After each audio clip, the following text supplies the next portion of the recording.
Hello, everyone, and this is your always tactful host, Pendy. And this is Paul, also known as East X Twitch. Wait, that's weird. Where did Pendy go? Help me! I can't get out of here! Where's that coming from? I'm stuck in here!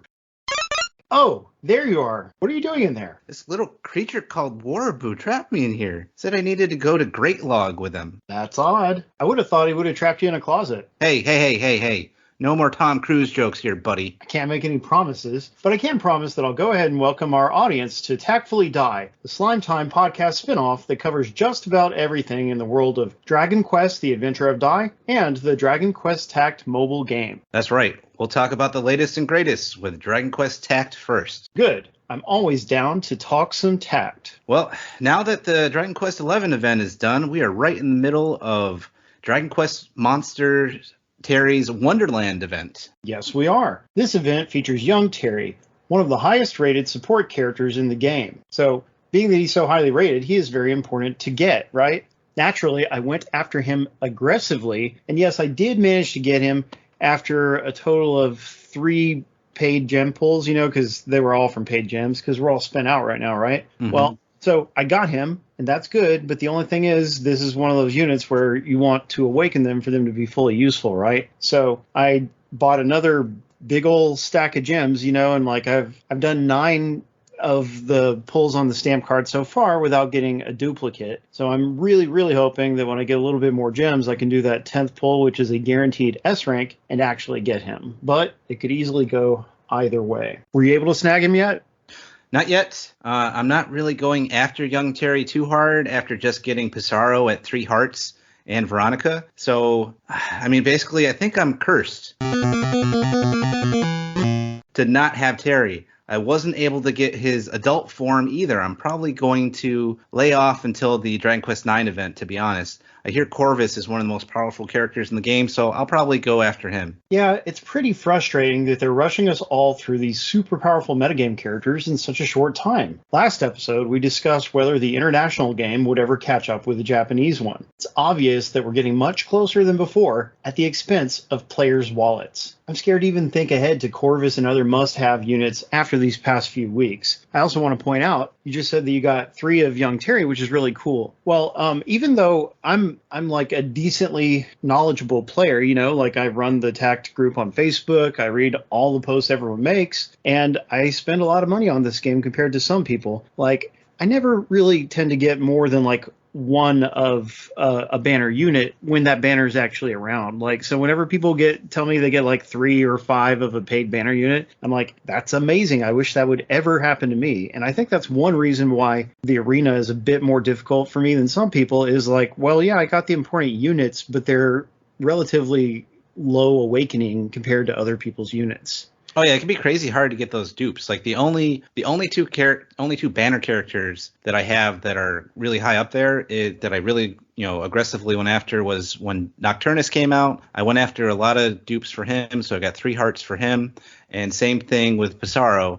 And I got lucky with Pissarro too. Like if you remember from the last episode, that one paid gem pull that you get every time where you get a guaranteed S, I got him on that, and then I just was able to get a couple more dupes from the regular pulls, and one of them was the guaranteed one after doing so many. So yeah, those 2 characters are the ones I really went after, and that's been a huge help in Arena. But otherwise, I'm just like you, where I may have like just one copy of the person and like maybe 1 dupe if I'm lucky. I'm also really good at trying to go after those crystals that can give you a dupe. So I've gotten some good dupes out of those crystals as well, so that helps. Typically I'll just get like 1 of the paid banner unit and then like a dupe, and then that's it. Like to go after 2 or 3 or 4 or more, like that can get insanely expensive. So I typically don't do it. Only Pissarro and Nocturnus have been my exceptions. Yeah, I'm trying to get that duplicate on young Terry right now. The thing is, I already got him on like my 2nd regular pull after not getting him from the paid pull. So now I have no stamp card protecting me, helping me eventually get another one if I keep throwing money at it. So it's like, it's scary. I could buy another $80 of gems and still just not even get him, and it basically have nothing to show for it other than like a few extra medals from getting duplicates of other characters. Yeah, that's why I don't try and chase people down like that, because you're just gonna like keep spending and spending and spending if you try and go after more than one. Like I'll get a banner unit and then I'll try and get some crystals and get a dupe that way, and maybe I'll get lucky some other way. But like if you start going heart chasing to get 2 or 3 hearts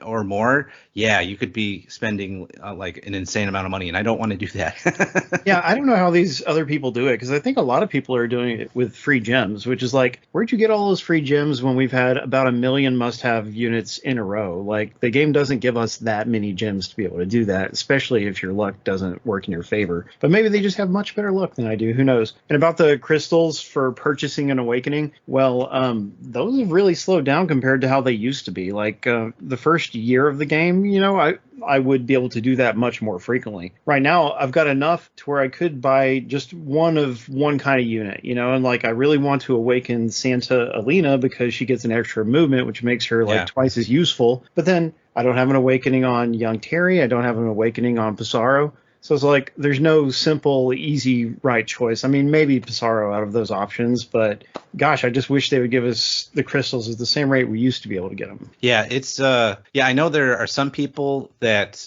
don't spend that much, but then they just hoard their gems and they get really picky about who they want to go after. Like I know someone that's in the Dragon's Den Discord where they're strictly free to play and they really like Terry and a couple other units that they want to go after. So they just get thousands and thousands of gems. And when that character gets up, they're like, there we go. And they get a bunch of them and then they get what they want. So sometimes you run into that too. So it just depends. Because like we were talking about before, I think last episode, like you got to be careful about burnout. If you go for every single valuable character, unless you are like a huge whale in the game, like you're gonna get too frustrated and spend more money than you want to. Yeah, and I would have more gems if I had not aggressively gone after Santa Alina and gotten her from the 15 total 10 pulls. Mm-hmm. But I really like that unit. Like if I just had one awakening on her, she'd be one of my favorite units. So, I don't totally regret doing that. Gotcha. So how have you been doing in Arena? I was actually pretty close to perfect runs these last 2 weeks before the week that we're doing now. For both of those weeks, I used a team of Pissarro, Vera, Dragonoid Baron, and King She-Slime, though I'd switch out the slime sometimes with other monsters if there was too much Sizz resistance against the team I ended up playing. The week before, I had 2 characters die for minus 16 points, but the last week, right before this Monsterland, before this Terry's Wonderland week, I was so close. I was perfect up until the second to the last day of Arena. It was the last fight of the 3 fights of the day, but then I had a really bad fight on that last fight. I lost one character, and I got really mad because I was so close, and then I just threw it on auto. That was a mistake. Pissarro's last move was to step on that panel that takes away HP, and so when he killed the last enemy, he also killed himself in the process. Oh, bummer. Yeah, so I lost 2 characters in 1 round. So I went perfect the rest of the way too. So I ended up with a rank of 102. How did you do? Okay, well, that's a very high rank and better than I almost ever do. But last episode, I was worried about hitting Master Rank 1 and getting the reward for that rank, which was an iridescent orb. Yes. Well, I managed to get that, and so did my fiance, who had also lost. She might have even lost 2 fights, I forget, but she was worse off than I was, and she still got it. Awesome. Yes. Well, this week, we have another arena with prizes for each rank, and it's themed after Terry's Wonderland. The top prize is an iridescent orb again. I'm not getting perfect wins, but I've had no losses in the actual arena either. So Master 1 should be a safe bet, even though way too many people are using the new Pissarro on their teams. I hate fighting him, although I am usually able to beat him as long as the rest of the team isn't too crazy powerful. How are you doing in the Terry's Wonderland arena battles? So not too bad. I really love the Terry's Wonderland background theme that they use here. It's fantastic. I was also overjoyed to see that those prizes are here again, like you mentioned before, after doing that same thing for the Dragon Quest Day week. I hope they do this on a semi-regular basis in the future. The only missed opportunity here is that I wish this arena tournament had banned the use of heroes. That would have been consistent with how they've kept everything monsters related in all these Terry's Wonderland events. since it's based off a monsters game. Though I guess that would also prevent you from using young Terry himself. So I guess I understand why they wouldn't want to go that far into banning people like that. That would have been fun, though. Yeah. But yeah, it's something they should try in the future. Just, rule out one or two species and just see what different teams people end up with as a result. That'd be fun. But in addition to the arena tournament that we just discussed, another guild tournament has started. My guild, DQT Aces 1, has lost 2 days so far out of, I think, we're on 4. the 5th day, maybe? Oh. Are you talking about the qualifiers? Aren't we? We're on the 4th one today as we're recording this. Oh, we're new. We just started the final round. Yeah. So we're in the actual tournament. There'll be 5 and 6, right? Yeah. Yeah. So anyway, we're on the 5th day. I hate to admit it, but I lost my guild battle today. Oh, Again, shame. This is the luck I have. I went up against a team with like 4,000 higher CP than mine, but I really thought my units would counter them well. I mean, like I carefully considered them, and I had somebody to counter each one of theirs, right? But as it turns out, the enemy's friggin' Saber Cub, the D rank unit, one-shotted my Santa Alina. One-shotted her, and that just, obviously, that changed the whole balance of the battle. And King She-Slime, the enemy's King She-Slime, dodged my Squidzilla's attack, keeping it alive and destructive for longer than it should have been. So those two RNG elements cost me the match, and it is very frustrating when that happens. But how are things going for your guild? Yeah, that King She-Slime has a little bit of a dodge ability, and people don't realize that, but sometimes it can pull it out. And I've been on the I use the King She-Slime a lot, but usually more than most, it's not mine that dodges, it's the other person that dodges, so that can be frustrating. But we are out to another fantastic start with 4 losses. We lost all of our qualifying matches. I honestly don't mind if we end up in the lowest league again, which we did. We're in the bronze league. But I would like to see my guild do better in the finals this time. We have a little bit more of a solid plan than last time, so I'm hoping we improve. I hope that works out for you guys. What about those Terry's Wonderland missions? So the event is different, this Terry's Wonderland event, than previous ones have been. It's themed after how the Dragon Quest Monsters games apparently work. Unfortunately, I've never played one of them. But to awaken your monsters, you don't just like grind levels for them. Like you do get a few monsters from grinding the event levels, but the main thing you're looking for is these crystals or materials. Do you know what they're called?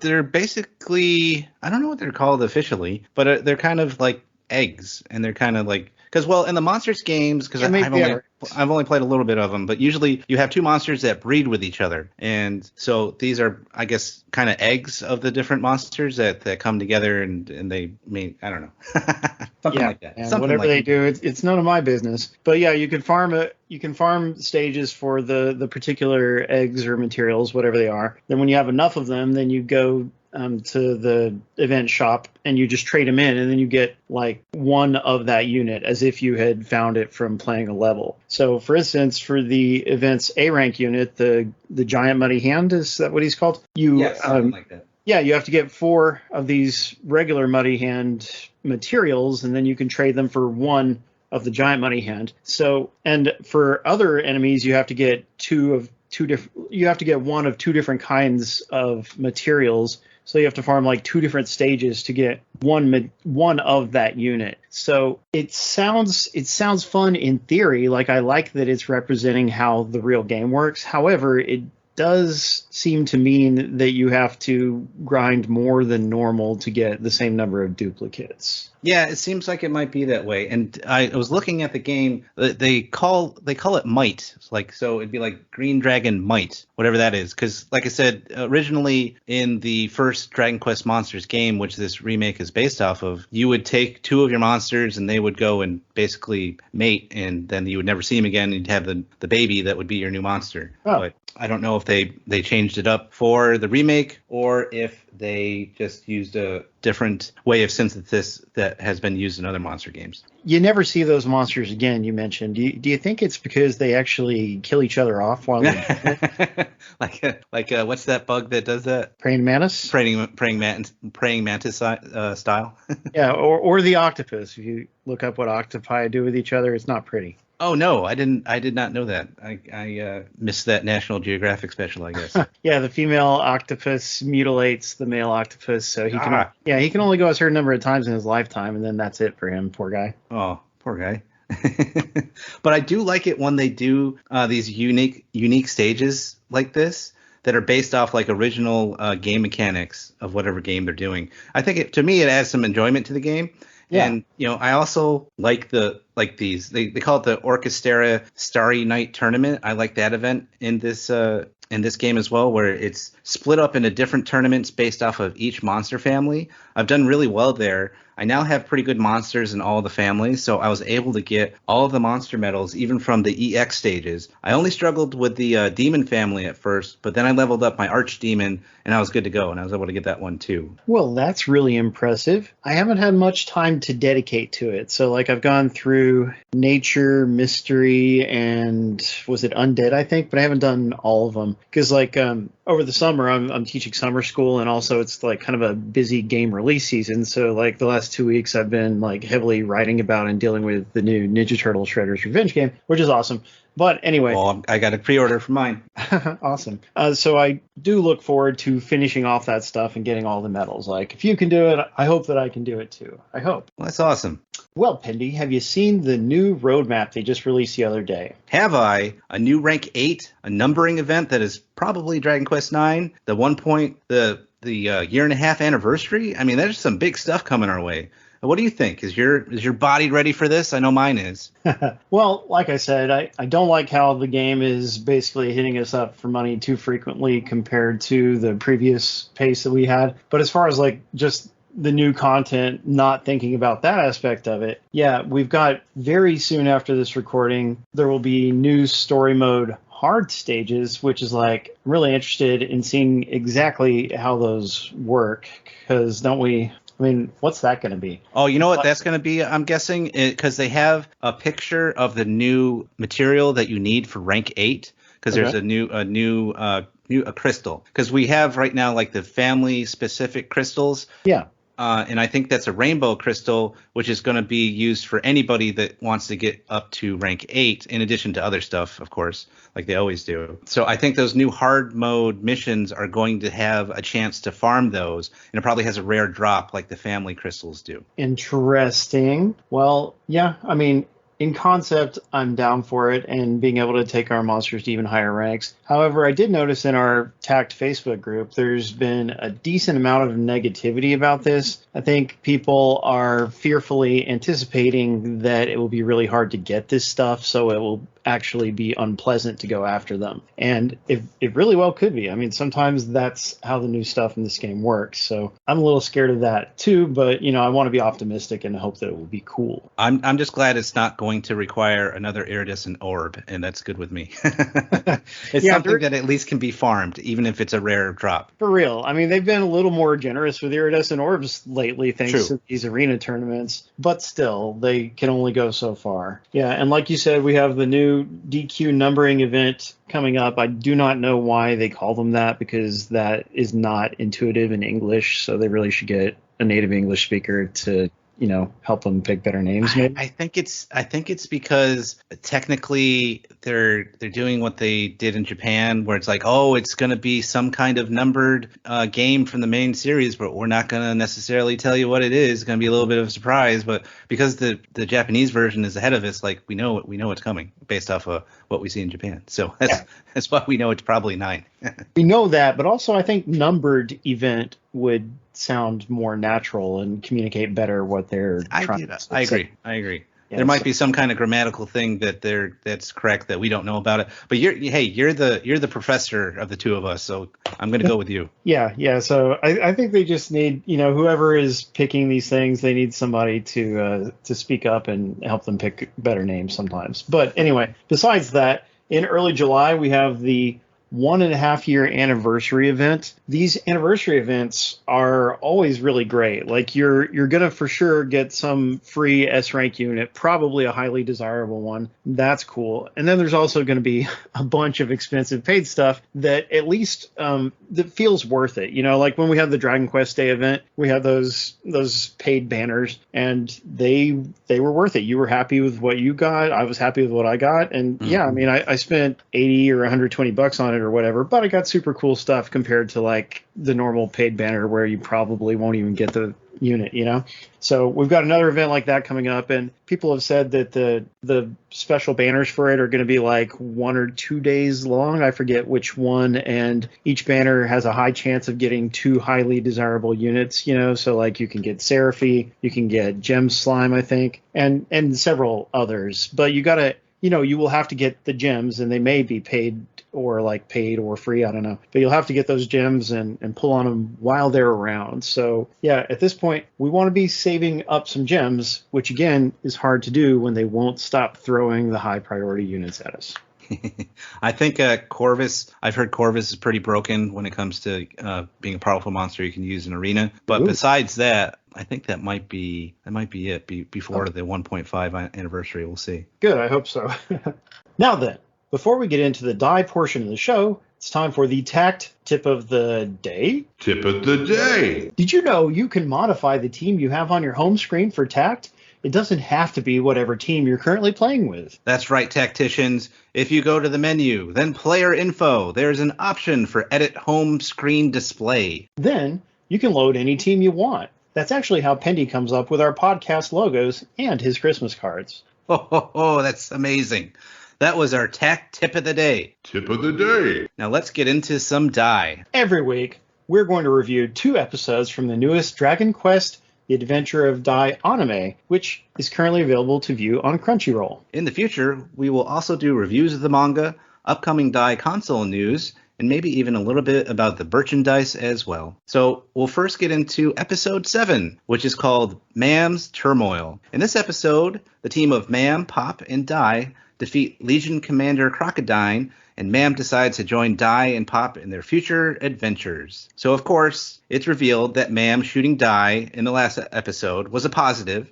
She was not trying to end the series. And Thank goodness. And it ended up being a tingle spell that relieved his paralysis that he got from Crocodine's secret attack. So also very useful skill and tact, as she actually auto tingles allies who get paralyzed. She's probably one of the best A-level characters in the game right now, in my opinion. Indeed she is. Also, Mom shoots Crocodine with Crack, freezing his arm, and then Dai gives Crocodine his infamous scar on his eye, winning the fight. And I want to point out that this cutting his eye out thing is relatively bloodless. Yeah, it's a little more bloody in the manga and in the older anime as well. Like the actual hit is filmed almost the same way, where it's not like really gory or anything like that. But they do reaction shots where he's like, you see his blood dripping down from his face, and they do like a head-on shot of the face and stuff like that. But they toned it down a little bit more for the new anime. Yeah, bit of a shame, because it's actually weird for him to take such an egregious injury and not even look particularly hurt from it. But what can we do? Hey, he's Crocodine. He's a tough MFer. Yeah, and last time we had a similar issue when Hadlar lost his hands, it wasn't even very bloody, so I didn't even notice that he had lost them. But I mean, I looked at it more closely, and yes, they did come off. It's just they didn't focus on it very much. Yeah, it's pretty quick. We also get Mystic Bishop Zabora, commander of the Mystic Legion, and he's introduced here with his underhanded tactics. Zaboera. Yeah, so he's shifty, and he's actually kind of a major threat at different times in the show, isn't he? So it's cool to see his introduction. First time we see him in this episode, he is actually breaching the magic circle or the magic barrier on Dermline Island in order to perhaps threaten Grandpa Brass.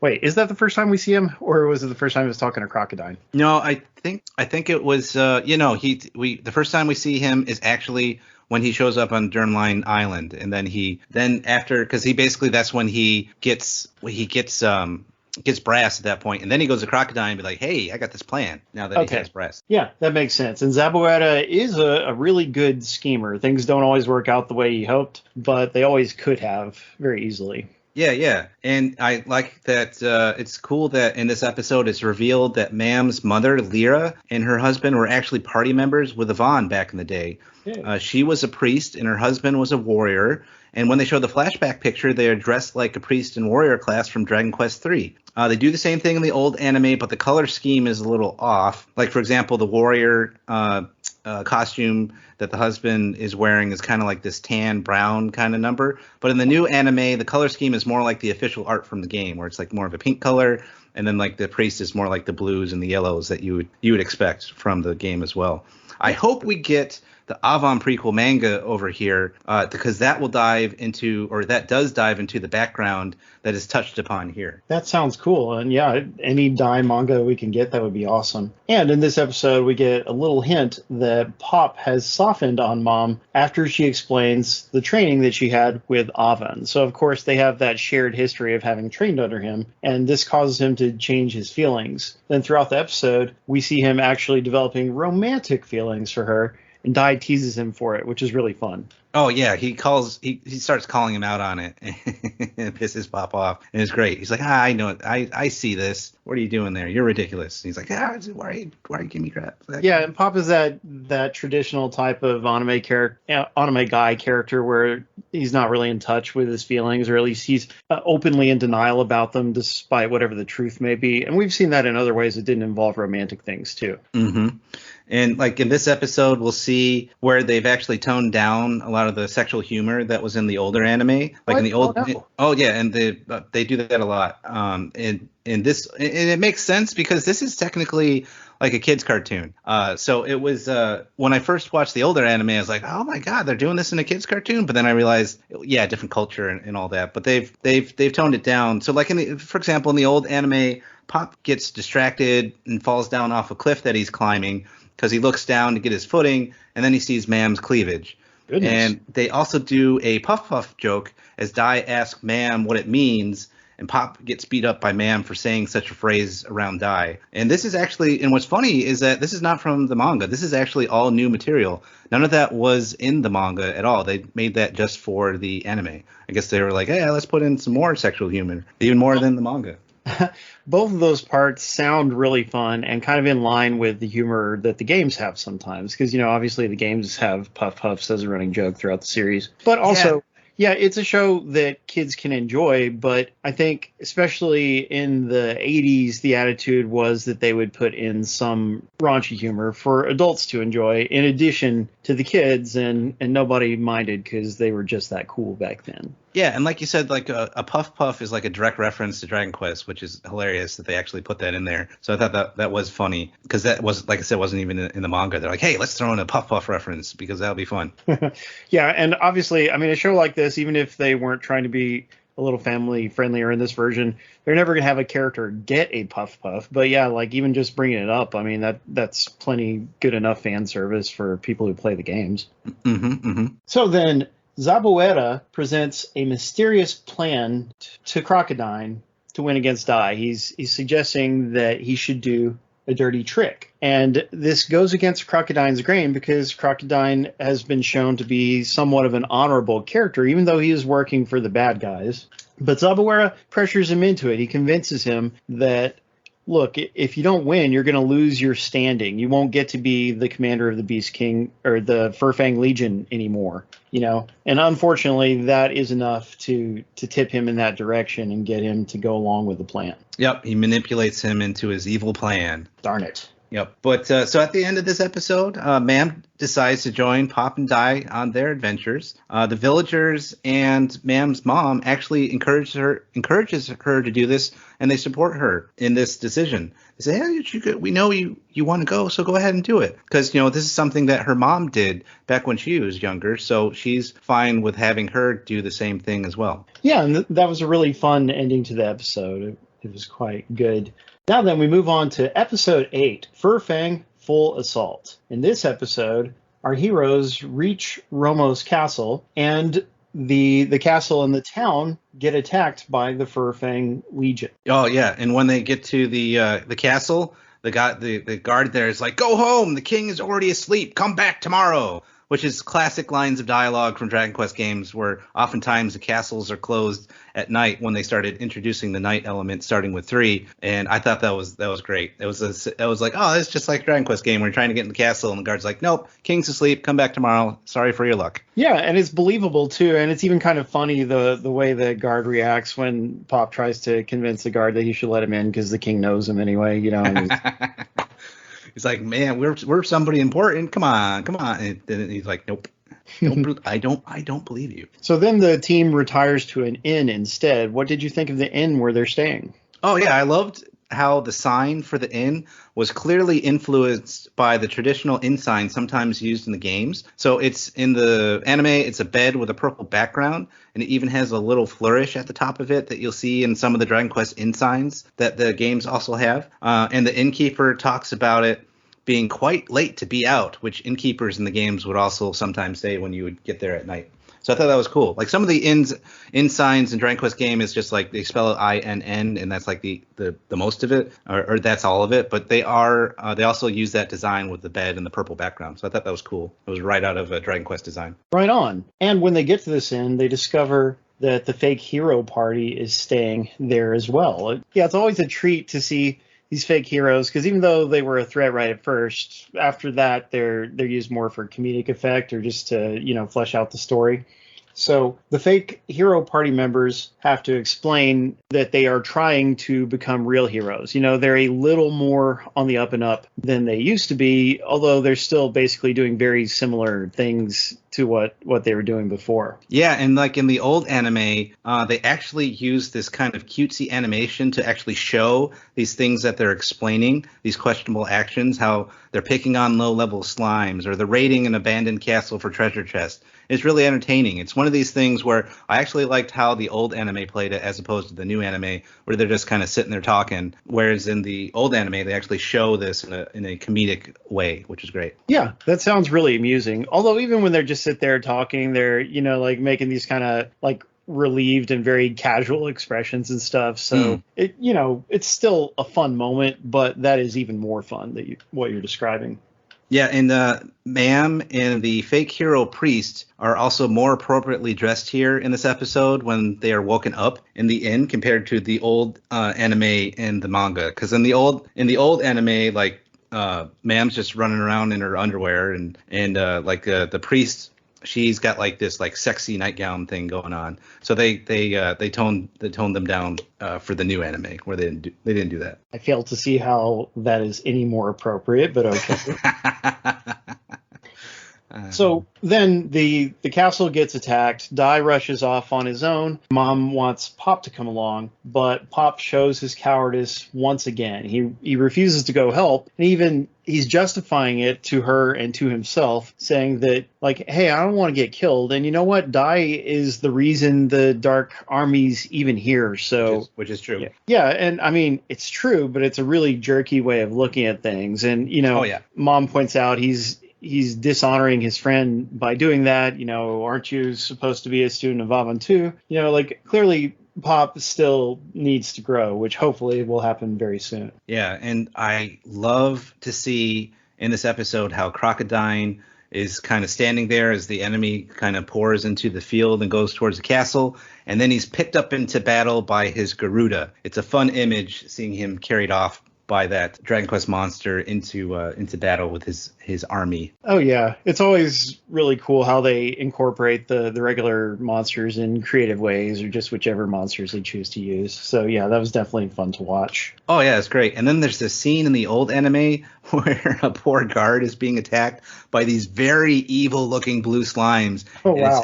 Looks absolutely hilarious. I'll make sure to post it in the YouTube version of this podcast so everyone can see it. That sounds delightful. So shortly thereafter in the episode, Crocodine has entered the throne room of Romos Castle, and he's taken the king hostage. So Dai arrives, and he gets the king away. I think Dai casts Frizz to get him away, which surprises Crocodine because he couldn't use magic before, right? So it looks like Dai might be able to win the fight once again, but then Crocodine finally pulls out the dirty trick that Zabuera has set him up with. So he's been carrying around this box. It's got like skulls on it. It looks like it may carry like an evil marital aid or something. That's not what's in it.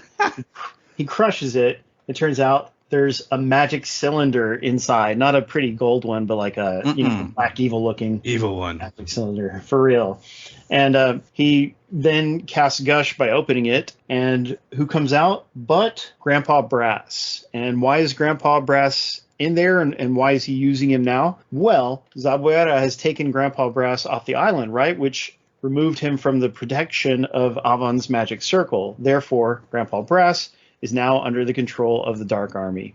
Oh, yeah. And I liked how they used Fuddle here on the castle guards, or one of the castle guards, which is a lump shaman specialty in the Dragon Quest games for that particular monster. Yeah, and that was cool. We got to see what it was like for that guard to be under Fuddle, because he looks at the other guards and he sees them as skeletons. Yeah. And another thing that I really loved about this episode is I loved the nice subtle joke with Hadler as Hawkman C is shown in the background, since Hawkman A and Hawkman B were defeated by Dai and Pop in earlier episodes, so they had to go on to Hawkman C.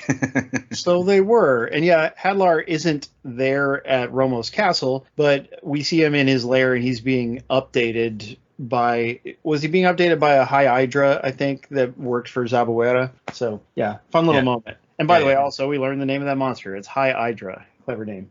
Mm-hmm. So during this fight, Crocodine unleashes his Beast King Anguish Blast, which he channels all of his energy into one of his arms and then shoots it out. So then the heroes who are present go down, and victory seems assured for Crocodine at the end of this episode, although we do see Pop witnessing the blast from the inn. Yeah, that's true. Yeah, so these episodes 7 and 8, they actually cover the events in the old anime of episodes 12 through part 16 of the old anime. So covering a lot more ground in a shorter time as per usual. Not so bad. So I promised I would go over the Dai Crest art box set that I've gotten, but once again, I have not gotten to it. So no promises this time. I'll stop doing that.